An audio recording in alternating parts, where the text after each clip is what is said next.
बच्चों अपन आगे बढ़ते हैं। यहाँ पर अपने द्वारा ये थोड़ी सी टेक्निकल प्रॉब्लम के कारण पूरा लेक्चर नहीं बन पाया। फिर से अपन आगे बढ़ते हैं। ये जो परंपरावादी अर्थशास्त्रियों की विचारधारा थी, इसके प्रमुख अर्थशास्त्रियों में एडम स्मिथ, मार्शल, पीगू, रिकार्डो और जेबी से को सम्मिलित किया जाता है। जेबी से के बाजार नियम यही बताता है कि अर्थव्यवस्था में सदैव पूर्ण रोजगार और पूर्ण संतुलन की स्थिति पाई जाती है। अर्थव्यवस्था में सदैव संसाधनों का पूर्ण प्रयोग किया जाता है। सरकार अर्थव्यवस्था में कोई हस्तक्षेप नहीं करती है, क्योंकि सरकार का मुख्य कार्य शांति, व्यवस्था और सुरक्षा बनाए रखना होता है। और अर्थव्यवस्था के अंतर्गत पूर्ण रोजगार की स्थिति पाई जाने के कारण इसे, ये जो परंपरावादी अर्थशास्त्री थे, इनकी विचारधारा को दीर्घकालीन साम्य की अवस्था या दीर्घकालीन साम्य की स्थिति कहा गया था।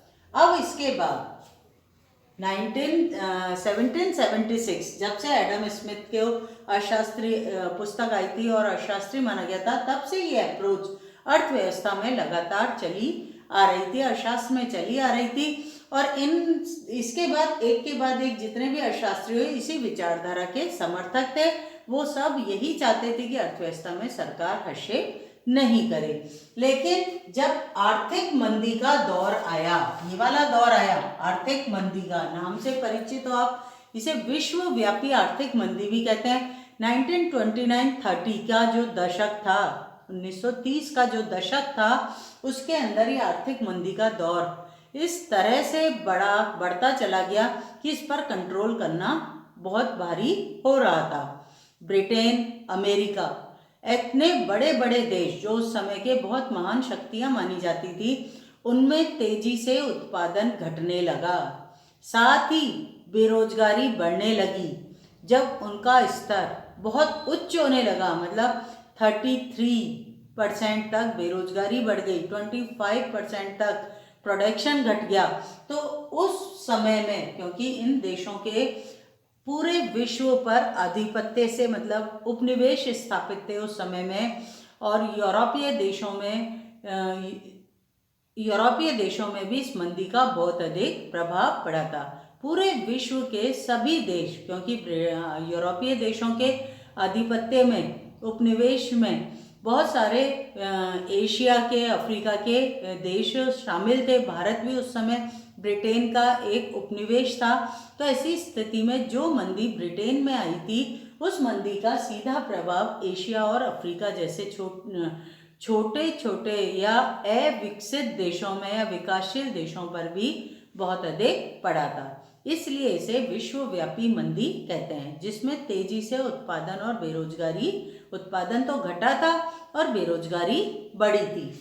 उस आर्थिक मंदी के दौर में ये जो परंपरावादी अर्थशास्त्रियों की विचारधारा थी, जिसमें कहा जा रहा था कि अर्थव्यवस्था में सदैव पूर्ण रोजगार पाया जाता है, और यदि कभी अपूर्ण रोजगार की स्थिति पर होती है, बेरोजगारी होती है, तो ऐसी स्थिति में मांग और पूर्ति की शक्तियां क्रियाशील होकर उस बेरोजगारी को दूर कर देती है, और फिर से अर्थव्यवस्था में पूर्ण रोजगार हो जाता है, संसाधनों का पूर्ण उपयोग होने लगता है। लेकिन 1930 की मंदी के दौर के समय ऐसा कुछ भी नहीं हो रहा था।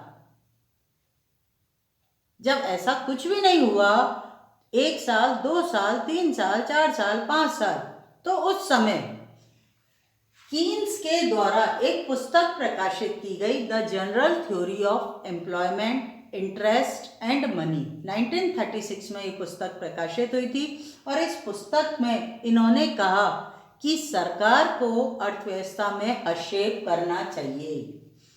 कभी भी अर्थव्यवस्था में पूर्ण रोजगार की स्थिति नहीं पाई जाती है, या दूसरे शब्दों में कहें, संसाधनों का कभी भी पूर्ण उपयोग नहीं हो पाता है। इसलिए कभी भी अर्थव्यवस्था में पूर्ण रोजगार नहीं पाया जाता, बल्कि अपूर्ण रोजगार पाया जाता है। इन्होंने अपनी पुस्तक में बताया कि सरकार को अर्थव्यवस्था में व्यय करने चाहिए, चाहे वो विकासात्मक व्यय करे, चाहे वो गैर विकासात्मक व्यय करे। लेकिन यदि सरकार अर्थव्यवस्था में व्यय करेगी, तो ऐसी स्थिति के अंदर व्यय करने पर एक क्षेत्र का किया हुआ व्यय दूसरे क्षेत्र की आय में कन्वर्ट हो जाएगा।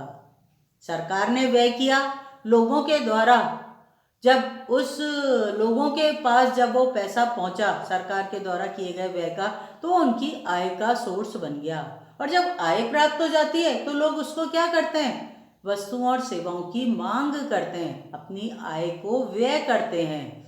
वस्तुओं और सेवाओं की मांग बढ़ने से उत्पादक प्रेरित होते हैं, निवेश प्रेरित होता है अर्थव्यवस्था में, और निवेश प्रेरित होता है तो निवेश के अंदर लोगों द्वारा अपना पैसा या पूंजी लगाई जाती है, और अर्थव्यवस्था के अंदर क्या होता है, उत्पादन चालू हो जाता है, लोगों को रोजगार मिलने लगता है। रोजगार मिलता है तो काम करने के बदले में आय की प्राप्ति होती है। इस प्रकार से अर्थव्यवस्था में फिर से मंदी का दौर खत्म होने लगता है और मुद्रा और अर्थव्यवस्था विकास के पथ पर आगे बढ़ने लगती है। ये जो बात इन्होंने किताब में लिखी थी ना अपनी पुस्तक में, ये बात जब अर्थव्यवस्था में इम्प्लीमेंट की गई, मतलब लागू की गई, तो वास्तव में अर्थव्यवस्था से आर्थिक मंदी का दौर दूर होने लगा। ये जो विचारधारा थी ये केन्जियन विचारधारा कहलाई। इस विचारधारा को केन्जियन विचारधारा कहते हैं। ये कीन्स के द्वारा प्रतिपादित की गई थी और इस विचारधारा का मूल सार उनकी पुस्तक the general theory of employment, interest and money के अंतर्गत मिलता है, जो 1936 में प्रकाशित हुई थी। और इस विचारधारा का जन्म आर्थिक मंदी के दौर से ही हुआ था, क्योंकि आर्थिक मंदी के दौर को दूर करने में परंपरावादी विचारधारा सफल नहीं हो पा रही थी। तो उस समय में हमारे एक नई विचारधारा जिसमें सरकारी हस्तक्षेप को आवश्यक माना गया था, उसको लागू किया गया। इसकी प्रमुख विशेषताएं जो थी, इन्होंने ये मानता केन्जियन विचारधारा की अर्थव्यवस्था में कभी भी पूर्ण रोजगार नहीं पाया जाता है, या दूसरे शब्दों में अपूर्ण रोजगार की स्थिति होती है। दूसरी इन्होंने मान्यता ली, संसाधनों का कभी भी पूर्ण उपयोग नहीं होता, बल्कि संसाधनों का अपूर्ण प्रयोग होता है। तीसरी विचारधारा ये ली कि अल्पकालीन सिद्धांत है। जैसे हमारे परंपरावादी सिद्धांत को हमने क्या बोला था, दीर्घकालीन साम्य का सिद्धांत है। ये जो केन्जियन विचारधारा का सिद्धांत था, इसे अल्पकालीन सिद्धांत के अंतर्गत रखते हैं। इन्होंने सरकार के हस्तक्षेप को अनिवार्य माना। इन्होंने यही कहा कि सरकार केवल शांति, व्यवस्था और सुरक्षा ही नहीं करती है, बल्कि सरकार तो अर्थव्यवस्था की अंदर जो भी मुद्रा प्रसार और मंदी का दौर होता है उस पर नियंत्रण रखने का भी अधिकार रखती है। और इसके अलावा इन्होंने ये तो सारी दोनों विचारधाराओं की बात हो गई। अब हमारे द्वारा उपभोग फलन का अध्ययन किया जाएगा बच्चों, वो हम कल के लेक्चर के अंदर करेंगे। उपभोग फलन को कीन्स के द्वारा बेसिक फंडामेंटल टूल माना गया। बेसिक फंडामेंटल टूल माना गया, उपकरण माना गया। उपभोग फलन एक ऐसा उपकरण है जो कि आय व रोजगार के साम्य के सिद्धांत के लिए आवश्यक है। उपभोग हमारा वैसे भी आर्थिक क्रियाओं में प्रमुख स्थान रखती है, क्योंकि जितनी भी आर्थिक क्रियाएं वो उपभोग के चारों ओर ही चक्कर लगाती है। मतलब बिना उपभोग के लिए कोई भी आर्थिक क्रिया संपादित नहीं होगी। उपभोग के लिए तो उत्पादन होता है, उपभोग करने के लिए तो बाजार में वस्तुओं और सेवाओं को खरीदा और बेचा जाता है।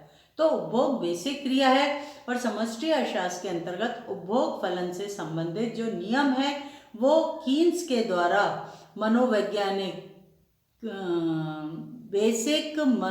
बेसिक फंडामेंटल लॉ के नाम से जाना जाता है। इसके बारे में बच्चों कल अध्ययन करेंगे। Thank you.